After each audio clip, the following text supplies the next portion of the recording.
Hello everyone, कैसे हो आप सब लोग। तो यहाँ पे हम ट्रेड करना शुरू करेंगे। हमें देखिए मार्केट के अंदर ओपनिंग अच्छा मिल गया, ऐसा ही हमें सेंसेक्स और निफ्टी के अंदर नज़र आ रहा है। तो यहाँ पे जिस प्रकार का ओपनिंग है, जिस प्रकार का मोमेंटम आया हुआ है, हम यहाँ पे क्या करने वाले हैं, सेलिंग करने वाले हैं। सेलिंग करना क्यों ठीक रहेगा वो भी हम समझेंगे, लेकिन पहले अपना ट्रेड बनाना शुरू कर लेते हैं। सबसे पहले अपना बैंक निफ्टी में पोजिशन ऐड करेंगे, अपना रेगुलर क्वान्टिटी बाई कर लेते हैं। अब देखिए, जब आप क्वांटिटी बार बार चेंज नहीं करते, उससे आपको बेनिफिट क्या मिलता है, आपको क्वांटिटी के बारे में सोचना नहीं पड़ता। अब जैसे मुझे यहाँ पे पुट साइड का ट्रेड बनाना है, तो डायरेक्टली मुझे जितना रेगुलर क्वांटिटी लेना होता है उसके अकॉर्डिंग मैं अपना ट्रेड बना सकता हूँ। अदरवाइज कभी कम या ज़्यादा करूँ तो उससे क्या होता है कि मुझे ऐसा लगे कि आज मार्केट में मोमेंटम होने वाला है, तो वहाँ पे मैं बड़ी क्वांटिटी में काम करने की कोशिश करूँगा, लेकिन हो सकता है उस दिन मोमेंटम मार्केट के अंदर होना, तो वो क्वांटिटी मेरे कोई काम आएगा नहीं। और जिस दिन मेरे पास क्वांटिटी कम होगा उस दिन हो सकता है मार्केट के अंदर मोमेंटम आ जाए। तो रेगुलर क्वांटिटी रख कर काम करेंगे, तो जैसा भी सिचुएशन हो उसके अकॉर्डिंग हमें अपनी पोजीशन को हैंडल करना होगा। मोमेंटम आएगा तो पैसा बनाएंगे, मोमेंटम नहीं आएगा तो कम पैसा लेकर चले जाएंगे। तो उससे क्या होता है, बार बार क्वांटिटी के बारे में सोचना नहीं पड़ता और बेनिफिट भी आप अच्छा उठा पाते हो। तो यहाँ पे हम सेंसेक्स में ऐड करेंगे 840 क्वांटिटी और निफ्टी में ऐड करेंगे 1275 क्वांटिटी। तो यहाँ पे हमें ट्रेड बनाते ही थोड़ा बहुत लॉस टू प्रॉफिट नजर आ रहा है। बात करते हैं कि यहाँ पे हमने पुट साइड का ट्रेड क्यों बनाया। देखिए, जिस प्रकार की सिचुएशन है, मार्केट में ओपनिंग भी ठीक मिला था और कल का जो चार्ट बैंक निफ्टी ने बना रखा है, देखिए मार्केट ने अपसाइड का मोमेंटम किया, कुछ टाइम के लिए अपने आप को ऊपर होल्ड किया, इवन 500 के ऊपर बार बार मार्केट जा रहा था। तो ऐसे में जो यहाँ पे ट्रेडर काम कर रहे होंगे उनका जो फोकस होगा बाइंग करने में होगा एज कंपेयर टू सेलिंग। तो यहाँ पे ज़्यादा लोगों ने सेलिंग वगैरह किया नहीं होगा, तो इन सेलर को टारगेट बनाने की आवश्यकता नहीं है। उसके बाद जब ये मोमेंटम आया होगा, जब कंटिन्यू सेलिंग मार्केट के अंदर नजर आया होगा, हो सकता है यहाँ पे भी कुछ नए सेलर आ गए होंगे कि देखते हैं मार्केट नीचे जा रहा है, सेलिंग करने का ट्राई करते हैं। उनको भी रिट्रेसमेंट करके मार्केट ने निकाला, उसके बाद मार्केट नीचे जाने की कोशिश करा है। तो इन सेलर को टारगेट बनाने की आवश्यकता नहीं, क्योंकि रिटेल वगैरह में भी यहाँ पे ज़्यादा पोजीशन बना नहीं होगा। इन सेलर को हम टारगेट बनाएंगे नहीं, क्योंकि रिट्रेसमेंट करके पहले ही मार्केट निकाल चुका, उसके बाद नीचे जाने की कोशिश कराए। तो ऐसे में ये जो मोमेंटम हमें नजर आ रहा है, इस मोमेंटम को हम कंटिन्यू फॉलो कर सकते हैं। मोमेंटम को फॉलो कब नहीं करते, अगर यहाँ पे हमें सेलर बैठे मिलते या फिर अपना कोई साइकोलॉजी बनता जिसके अकॉर्डिंग लगता है कि यहाँ पे सेलर मार्केट के अंदर हो सकते हैं। लेकिन जिस प्रकार का ओपनिंग था, जिस प्रकार का मार्केट ऊपर जाकर ट्रेड कर रहा था, तो यहाँ पे मुझे नहीं लगता कि रिटेल वगैरह में किसी ने फोकस किया होगा कि यहाँ पे डायरेक्टली हम सेलिंग करके बैठ जाएं, यहाँ पे कोई डाउन साइड का मोमेंटम होने वाला है। तो इस वजह से इन सेलर को हम टारगेट नहीं बनाने वाले, हालांकि आपको नेगेटिव मोमेंटम यहाँ पे नजर आ रहा है। और यहाँ पे सेलर हो सकता है जब ब्रेकडाउन वगैरह मार्केट करता है, कभी कभी आ जाते हैं, उनको मार्केट ने रिट्रेसमेंट करके निकाला, फिर नीचे जाने की कोशिश करा, तो इस मोमेंटम को कंटिन्यू फॉलो किया जा सकता है। अब देखिए मोमेंटम कब फॉलो नहीं करते। अब जैसे मैं आपको बोलता हूँ कि कभी भी एक तरफ का मत देखो, मार्केट में दोनों तरफ देखो कि मार्केट के अंदर क्या हो सकता है, क्या यहाँ पे हम बाय कर सकते हैं, क्या यहाँ पे सेल कर सकते हैं, दोनों तरफ देखो। अगर मार्केट यहाँ पे कोई हमें बड़ा गैप अप वगैरह देता या फिर मार्केट ओपन होते ही पॉजिटिव मोमेंटम करता हुआ ये रेजिस्टेंस लेवल क्रॉस कर देता, उस केस में हमें थोड़ा डाउट आ जाता कि मार्केट एक्चुअली में क्या करने वाला है। अदरवाइज जिस प्रकार की सिचुएशन बनी हुई है, ओपनिंग भी ठीक है, मार्केट में रिजेक्शन हुआ, फिर रिट्रेसमेंट के साथ हमें काम करने का मौका मिल रहा है, तो ओवरऑल हमें सेलिंग मिल जाना चाहिए। ऐसा ही हमने सेंसेक्स वगैरह के अंदर देखा है कि मार्केट ने अच्छा गैप अप दिया, अपने आप को ऊपर होल्ड करके रखा, तो यहाँ पे जो ट्रेडर काम कर रहे होंगे वो बाइंग में उनका ज़्यादा फोकस होगा एज कम्पेयर टू सेलिंग। तो यहाँ पे ज़्यादा लोगों ने सेलिंग वगैरह किया नहीं होगा, स्पेशली रिटेल वगैरह में। तो इन ट्रेडर को टारगेट बनाने की आवश्यकता नहीं है।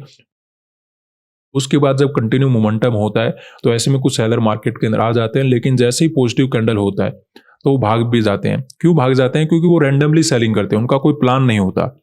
मार्केट नीचे जा रहा है, उन्हें लगा कि हो सकता है कंटिन्यू गिर जाए, तो वो ट्राई करते हैं कि चलो सेलिंग का ट्राई करते हैं। और ट्राई करने वाले ट्रेडर की गलती क्या होती है, जैसे ही मार्केट ऊपर निकलता है वो भाग जाते हैं। तो उनको भगाया, उसके बाद नीचे जाने की कोशिश करा, ओपनिंग भी ठीक है, मोमेंटम के अकॉर्डिंग मार्केट के अंदर काम हो रहा है, तो इसी वजह से हमने यहाँ पे पुट साइड का ट्रेड बना लिया और यहाँ पे हम कंटिन्यू सेलिंग एक्सपेक्टेड करेंगे। अब देखिए, वैसे भी आपको पता है काफी दिनों से मार्केट ऊपर जा रहा था, तो यहाँ पे गेम होता है डिमांड और सप्लाई का। अब देखिए, अगर डिमांड बनी रहेगी तो मार्केट और भी ऊपर जा सकता है, आज भी ऊपर जा सकता है। अगर किसी को लगता है बाय करना ठीक रहेगा तो वो अभी भी करेगा। लेकिन क्या होता है, एक पर्टिकुलर जोन के ऊपर केवल बायर आना शुरू हो जाते हैं, उस केस में गड़बड़ हो जाती है। धीरे धीरे जैसे जैसे ऊपर जाएगा, बायर को भी ऐसा लगना शुरू हो जाएगा कि ये प्राइस मुझे थोड़ा अच्छा नहीं लग रहा, यहाँ पे रिट्रेसमेंट या रिजेक्शन हो सकता है। तो बायर को भी मार्केट इंटरेस्टिंग लगे, सेलर को भी मार्केट इंटरेस्टिंग लगे, तो कुछ रिजेक्शन, कुछ रिट्रेसमेंट होने मार्केट के अंदर जरूरी होते हैं। और जिस प्रकार की सिचुएशन है, ये वही टाइम है जहां पे मैं रिजेक्शन या फिर रिट्रेसमेंट मार्केट दे सकता है। अब देखिए, ट्राई तो हमने कल भी किया था सेलिंग करने का, ठीक है, लेकिन पहले मार्केट ऊपर निकल गया था, इसलिए हम छोटा मोटा लॉस वगैरह लेकर चले गए थे। उसके बाद में हमें मोमेंटम मार्केट के अंदर देखने को मिला, तो ये मोमेंटम तो हम कैप्चर नहीं कर पाए, लेकिन मे बी आज हम कोई सेलिंग का मोमेंटम कैप्चर करके चले जाएं। ऐसा ही हमने निफ्टी वगैरह के अंदर देखा है कि मार्केट ने ऊपर होल्ड किया, तो यहाँ पे रिटेल वगैरह में ज़्यादा पोजीशन बना नहीं है, रिट्रेसमेंट के साथ मार्केट नीचे जाने की कोशिश कराए, तो यहाँ पे हमें कंटिन्यू सेलिंग मिल सकता है। अब देखिए, इसमें आपको एक बात ये भी ध्यान रखना चाहिए कि ऐसा नहीं कि इसमें गलत हो नहीं सकते, गलत यहाँ पर भी हो सकते हैं, मार्केट अभी भी ऊपर जा सकता है, उस केस में हम लॉस वगैरह लेकर चले जाएंगे। अदरवाइज चांसेस काफ़ी ज़्यादा है कि हम प्रॉफिट मार्केट के अंदर बनाएं। तो अभी हमें थोड़ा लॉस टू प्रॉफिट मार्केट के अंदर नजर आ रहा है, देखते हैं क्या होता है। बैंक निफ्टी में कुछ प्रॉफिट है, सेंसेक्स और निफ्टी हमें कुछ लॉस वगैरह देने की कोशिश करें, देखते हैं नेट में क्या मिलता है। हमें तो तीनों इंडेक्स डाउन साइड का मोमेंटम करेंगे तभी बेनिफिट हो पाएगा, छोटे मोटे मोमेंटम से बात बनेंगे नहीं, बड़ा मोमेंटम होगा तभी मार्केट के अंदर टारगेट अपना अचीव हो पाएगा। अदरवाइज अगर मार्केट साइडवेज हो जाता है या फिर ऊपर चला जाता है, उन दोनों केसेस में अपना लॉस हो सकता है, क्योंकि ऑप्शन बाइंग में आपको एक ही बात का ध्यान रखना होता है कि मार्केट अगर ऊपर जाएगा या फिर साइडवेज होगा तो आपका नुकसान यहाँ पे होना कन्फर्म है। तो अभी देखते हैं, मार्केट के अंदर थोड़ा बहुत लॉस वगैरह अपना इंक्रीज होना शुरू हो चुका है। तो यहाँ पे देखिए, अपनी ट्रेड में लॉस इंक्रीज होना शुरू हो चुका है। और जब भी ट्रेडिंग में लॉस इंक्रीज होता है, सबसे बड़ी प्रॉब्लम क्या होती है, ट्रेडर की हिम्मत टूट जाती है कि अब ये ट्रेड गलत जाएगा या फिर अब ट्रेड में पैसा नहीं बनेगा। तो देखिए, ऐसा हो सकता है कि इस ट्रेड में पैसा ना बने, लेकिन यहीं पे तो आपका टैलेंट काम आएगा कि आपको अपनी पोजीशन को अच्छे से मैनेज करना है। यहाँ पे गलती नहीं करना है कि छोटा लॉस लेकर चले जाते हैं, क्यों ना यहाँ पे कॉल का पोजीशन बना लिया जाए या फिर कुछ डिफरेंट करने की अगर आप कोशिश करोगे तो वहां पे आप गलती कर सकते हो। तो यहाँ पे आपको अपनी पोजीशन के अंदर बने रहना है, ठीक है। हो सकता है देखिए, आज भी मार्केट में कुछ गड़बड़ हो जाए, जैसे हमें कल टाइम के अकॉर्डिंग मोमेंटम नहीं आया, बाद में जाकर मोमेंटम हुआ। आज भी ऐसा हो सकता है, शुरुआत में मार्केट साइडवेज रही, बाद में जाकर मोमेंटम करे, तो लॉस में भी कंटिन्यू हो जाए, लेकिन आप अपना डिसिप्लिन नहीं तोड़ोगे। ये बात आप याद रखो, मार्केट के अंदर डिसिप्लिन से ही पैसा बनता है, दूसरा और कोई रास्ता नहीं है। जितना आप अच्छा काम करे वो ठीक है, लेकिन अगर आप डिसिप्लिन को ब्रेक करोगे तो पैसा कैसे बनाओगे। तो मार्केट में अपनी पोजीशन को मेंटेन करना सीख लो, या आपके हाथ में मैजिक आ जाएगा कि आप पैसा बनाना शुरू कर दोगे। अभी थोड़ा लॉस कम हो रहा है, देखते हैं नेट में हमें क्या मिलता है। उम्मीद है कि मार्केट में कोई अच्छा मोमेंटम हमें मिल जाए। तो यहाँ पे अगर हम देखें, ओवरऑल अपनी ट्रेड में प्रॉफिट इंक्रीज होना शुरू हो चुका है। कुछ समय के बाद सेंसेक्स और निफ्टी में भी प्रॉफिट चलना शुरू हो जाएगा। तो देखते हैं, 58,000 का लेवल आसपास है, जैसे जैसे ब्रेकडाउन होगा और भी अच्छा मोमेंटम हमें मिलने वाला है। ऐसा ही हमें सेंसेक्स और निफ्टी के अंदर नजर आ रहा है, इनमें भी ठीक ठाक डाउन साइड का मोमेंटम हो रहा है। तो अभी वेट करेंगे, अच्छा मोमेंटम यहाँ पे कैप्चर करने का अभी के लिए प्लान है। और अगर ऐसे कुछ कैंडल यहाँ पे मिल गए हमें ब्रेकडाउन के बाद, तो काफी स्मूथली और काफी अच्छा मोमेंटम मार्केट के अंदर हो सकता है, उसमें और भी हम अच्छा बेनिफिट उठा पाएंगे। तो अभी वेट करते हैं। जब लॉस चलता है तो डर बहुत लगता है, और जब प्रॉफिट चलता है तो खुशी भी बहुत होती है। तो दोनों को बैलेंस करके काम करना चाहिए आपको। ना ही प्रॉफिट में ज्यादा खुश होने की आवश्यकता है, ना ही लॉस में ज्यादा दुखी होने की आवश्यकता है। दोनों को बैलेंस करके काम करना सीख लो, पैसा बनना शुरू हो जाएगा। कभी वेट करेंगे, कुछ प्रॉफिट हमें नजर आ रहा है। तो यहाँ पे देखिए, बैंक निफ्टी के अंदर ब्रेकडाउन हो चुका है और टारगेट भी हमें काफी अच्छा नजर आ रहा है। तो ऐसे में वेट करें या फिर निकलें। प्रॉफिट काफी अच्छा नजर आ रहा है, थोड़ा वेट कर लेते हैं, ठीक है, थोड़ा सा रिस्क लेते हैं। कल भी हम ज्यादा कुछ बना नहीं पाए थे, छोटा मोटा लॉस ही अपना था। तो ऐसे में आज अगर हमें बड़ा प्रॉफिट बनाने का मौका मिल रहा है तो डेफिनेटली यहाँ पे वेट करना चाहिए, ठीक है। थोड़ा सा रुक जाते हैं।